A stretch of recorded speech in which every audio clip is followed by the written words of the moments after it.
Hello বন্ধুরা, good morning. Welcome to my Saraswati kitchen. দেখতে পাচ্ছ আমার হাতে আজকে আমি ডিম নিয়েছি, ডিমের কারি বানাবো। তো আমি কিভাবে ডিমের কারি বানাই তোমরা দেখতে থাকো।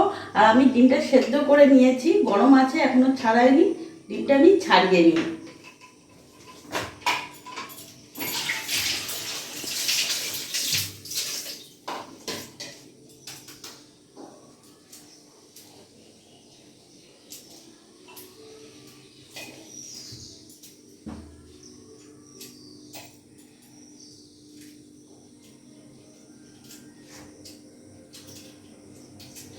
ডিমটা গরম আছে এখনো।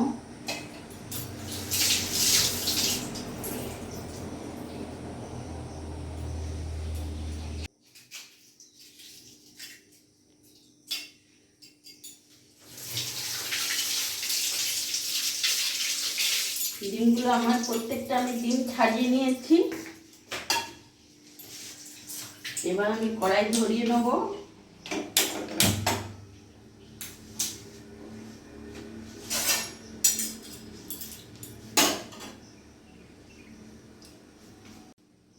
তেল দিয়ে দেবো কড়াইতে।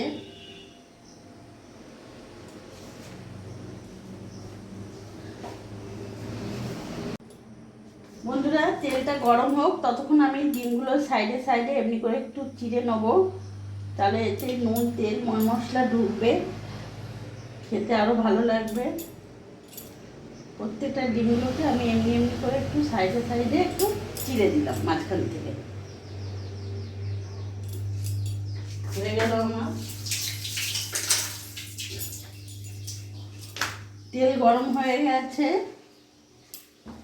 আমি তেলের মধ্যে 1/2 চামচ নুন দিয়ে দিলাম আর 1/2 চামচের মতন হলুদ দিয়ে দিলাম। এরপরে ডিমগুলো ছেড়ে দেবো।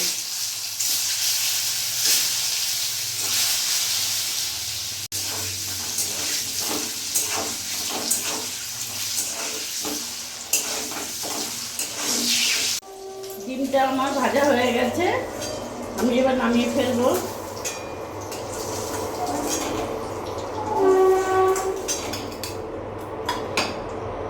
ওই তেলের মধ্যে আমি এখানে জিরে আর তেজপাতা ফোড়ন দিয়ে দিলাম।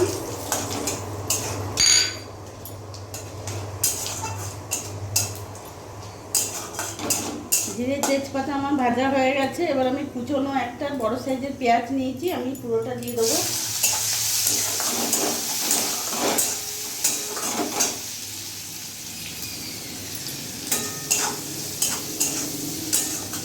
গ্যাসটা মিডিয়াম রাখবো। পেঁয়াজের কাঁচা গন্ধ যতক্ষণ না যাচ্ছে আমি পেঁয়াজটা একটু ভেজে নেব।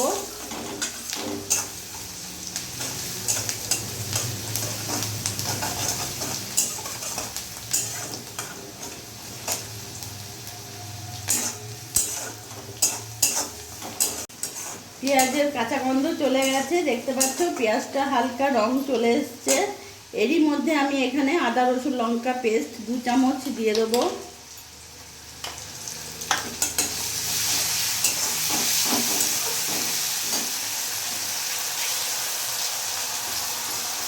এরই মধ্যে এখন আমি 1 চামচ নুন দিয়ে দিলাম, 1 চামচ হলুদ দিয়ে দিলাম, জিরে গুঁড়ো দিয়ে দিলাম 1 চামচ, আর কাশ্মীরি লঙ্কা গুঁড়ো দিয়ে দিলাম 1 চামচ। মশলাটা পুড়ে যাতে না যায় তার জন্য এখানে একটু সামান্য জল অ্যাড করব।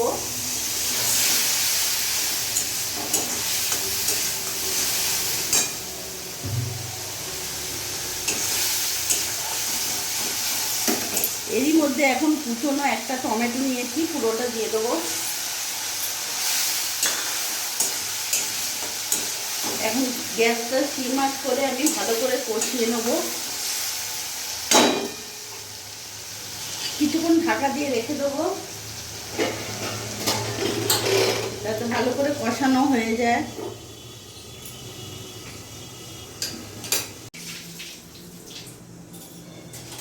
এবার আমি ঢাকাটা খুলে দেখব।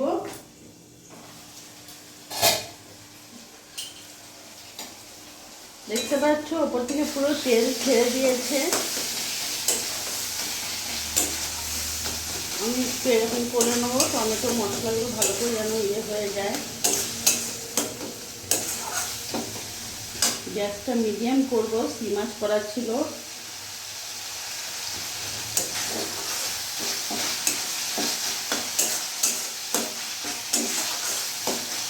ভালো করে মশলাটা আমি ভেজে নেব।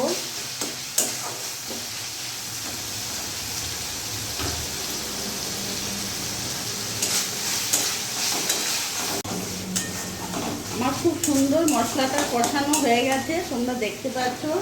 এরই মধ্যে আমি জল অ্যাড করব। আমি বেশি জল দেবো না, 1 কাপের মতন জল দেবো, যেহেতু আমি এটা ডিমের কারি করছি।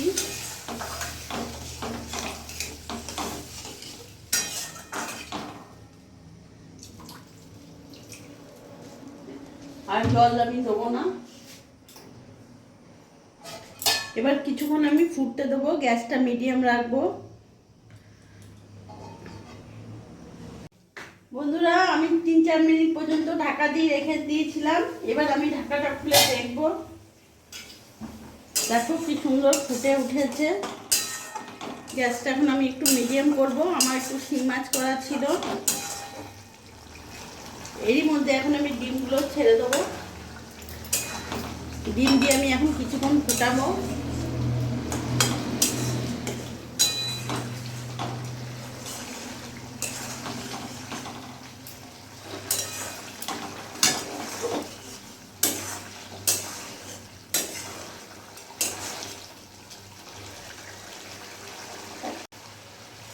বন্ধুরা, আজকে আমি বাড়িতে ডিমের কারি বানালাম, সেটাই আজকে তোমাদের কাছে শেয়ার করলাম।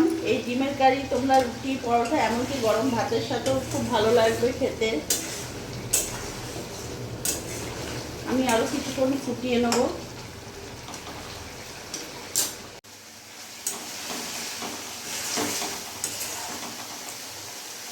আমার ডিমের কারিটা একেবারে হয়ে গেছে। বন্ধুরা, এর মধ্যে ডিমের কারিতে আমি আলু দিইনি, তোমরা যদি মনে করো আলু দিতে পারো। আমি এখানে ওপর থেকে একটু ভাজা মশলা ছড়িয়ে দেবো। এটাতে আমার গরম মশলা সব রকম দিয়ে আমি এটা বাড়িতেই বানিয়েছি। একটু ভাজা মশলা আমি দিয়ে দিলাম, ভালো করে নাড়াচাড়া করে নিলাম। গ্যাসটা অফ করে দেবো। এবার আমি নামিয়ে দেবো। আমার ডিমের কারি একেবারে রেডি।